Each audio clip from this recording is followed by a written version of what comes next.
Mji wa matarajio sura ya 9. Ni mimi msomaji wako Swale Mushiri, na kabla ya kusomea sura ya 9 ni kuombe kwa njia maalum uweze kujisajili katika kituo hiki kwa kubonyeza kitufe cha kusubscribe kilicho hapo chini, ili kila mara tutakapokuwa tunazindua video nyingine utakuwa wa kwanza kujulishwa. Karibu. Jemima aliita huku akimpungia mkono mwanawe ambaye alikuwa amelala katika kitanda chake maalum. Kisha akaendelea, leo nimekuletea mgeni, msichana mrembo na anayependeza kama wewe. Atakwambia jina lake. Huyu sasa ndiye atakayekuwa mwenzako. Jemima alisema haya yote huku akimtizama Herina mara kwa mara na kutabasamu. Na alirudisha tabasamu ya mama huyu kwa tabasamu lake maridadi. Mtu ambaye angewatazama angedhania kwamba walikuwa wamejuana kwa muongo mzima. Mtoto alitabasamu na kupiga kelele kidogo huku akirusharusha mikono na miguu yake kwa furaha. Herina alijongea kwenye kitanda cha mtoto huyo. Alikifungua chandarua ambacho kilikuwa kimefunika kitanda hicho. Alimpungia mkono ishara ya kumsabahi. My name is Herina, but you can call me Lenny, au sivyo mfalme. Itakuwa rahisi kwako kutamka Lenny, Herina alimwambia mtoto huyu huku akimshika vigaja vya mikono yake kwa utaratibu. Mtoto alicheka, jambo ambalo lilimshangaza mama yake. Hii ndiyo iliyokuwa siku ya kwanza kumsikia mtoto huyu akitoa kicheko cha dhati. Hapo awali aliweza kutoa sauti zisizokuwa na maana. Alitaka kumwambia Herina kuhusu ajabu hiyo, lakini alikagairi. Bado hakuwa amefahamiana na kimwana huyu kiasi hicho. Yeye mwenyewe Herina ajigundulie hatua za ukuaji wa mwanawe. Basi Herina, kama nilivyokuambia, mtoto wangu ndiye huyu. Unapomtazama huwezi kubaini mara moja kwamba ana tatizo lolote. Hata hivyo, kama uonavyo, mtoto mwenyewe amefikisha umri wa miezi 36. Jua kwamba wakati kama huu angekuwa akitembea na kuzungumza, lakini hayo hayajafanyika bado. Alimwambia ugonjwa fulani ambao ulidhoofisha mifupa yake, akawa hawezi kutembea wakati unaofaa. Hayajaota jino lake la kwanza mwezi huu. Ilibainika pia kwamba mtoto huyu alikuwa na tatizo la kuzungumza. Tumejaribu sana kumsaidia. Kila siku 3 kwa juma daktari wa mifupa huja humu kumfanyisha mazoezi ya viungo. Isitoshe, tumemtafutia daktari wa usemi. Anaendelea kuimarika japo polepole. Nionavyo, hata hivyo, tatizo kuu la mtoto huyu ni kupata mtu wa kumsaidia. Mimi binafsi huwa naye muda mwingi. Hata hivyo, wakati mwingine kazi yangu inanilazimu kuwa nje nikiwa hudumia wagonjwa. Wakati kama huo, na wafanyakazi. Hali yake inawafanya wafanyakazi wengi wasitulie hapa, na wafanyakazi wa kike na wa kiume. Hali imekuwa hivi hadi nilipomlilia rafiki yangu mmoja nitafutie msichana wa kutegemewa. Yamekuleta wewe. Utaishi hapa kwa muda gani? Navyo mmefahamiana vyema na mtoto mwenyewe. Hata kama utaondoka kufuatia mambo mengine, ninajua kwamba atakuwa amepiga hatua kubwa.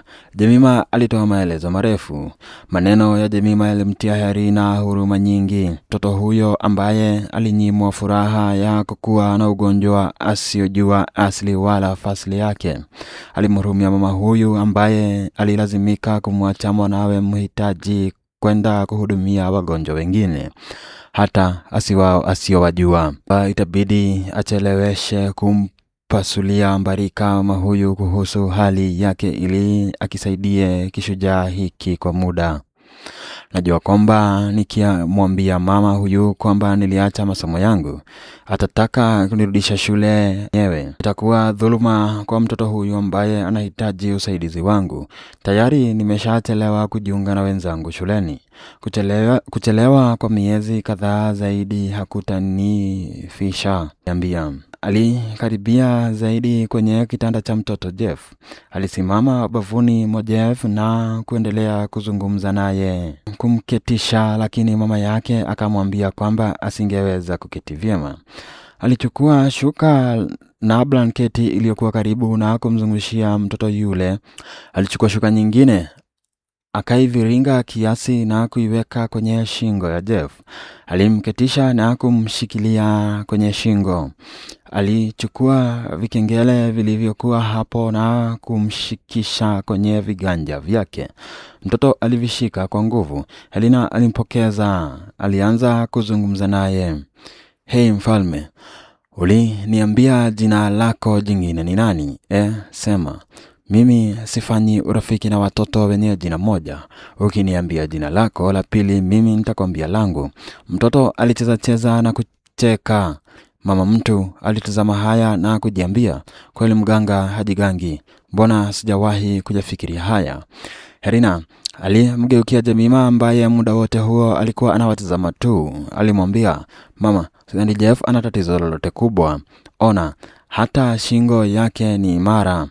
Inaonekana yale mazoezi ya daktari wa mifupa yanamsaidia sana. Ila ninaona ni kwamba alihitaji tu kufanyisha mazoezi ya kawaida hapa nyumbani na mtu aliyezoea kuishi naye.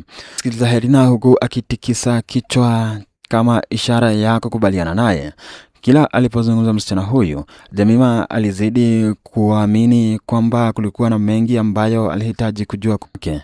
Kauli zake zilizoteuliwa kwa uangalifu na heshima yake vilimkumbusha mgonjwa wake mmoja ambaye alikuwa akimhudumia kwa muda.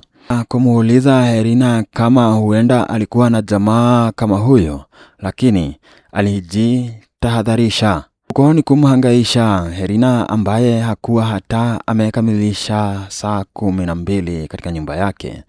Helena alianza kazi yake rasmi kwa Jemima tarehe 1 mwezi wa Machi. Alipokuwa akianza kazi hii, alijua kwamba alikuwa tayari amepoteza mengi. Alijua kwamba wenzake tayari walikuwa wamebugia elimu ya vitabu shibe yao. Ilimtia uchungu. Helena alikuwa na mengi ya kujivunia. Ndivyo alivyojiambia. Kuja kwenye nyumba hii ya Jemima kulimpa fursa ya kupata elimu ambayo pengine ingemchukua miaka na mikaka kuipata. Ameambiwa na Jemima kazi yake ilikuwa kumhudumia Jeff tu. Jemima alikuwa amemwambia kwamba alihitaji tu kumpa Jeff chakula na kuhakikisha kuwa alikuwa nadhifu. Alitarajiwa pia kuwepo wakati wowote ambapo daktari wa mifupa alikuwepo. Helena alifanya kazi hii kwa dhati. Wafanyakazi wenzake walishangazwa na kujitolea kwake katika kumsaidia mtoto huyu. Kila aliyepita chumbani mle alimsikia Helena akizungumza na Jeff kana kwamba walikuwa marafiki.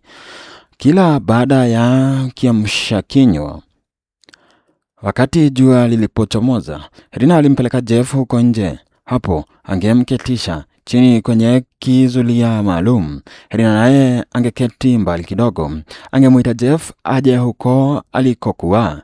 Jeff angejaribu kusonga kwa kutabika. Mwanzoni alisonga hatua moja. Hata hivyo, kidogo kidogo alipiga hatua zaidi. Furahia hatua hii. Alijiambia kwamba alihitaji kujitahidi ili mtoto huyu apate kusimama na kutembea vyema. Alijisemea moyoni kwamba siku ambayo Jeff angeweza kutembea ndipo angemwambia Jemima ukweli kuhusu maisha yake.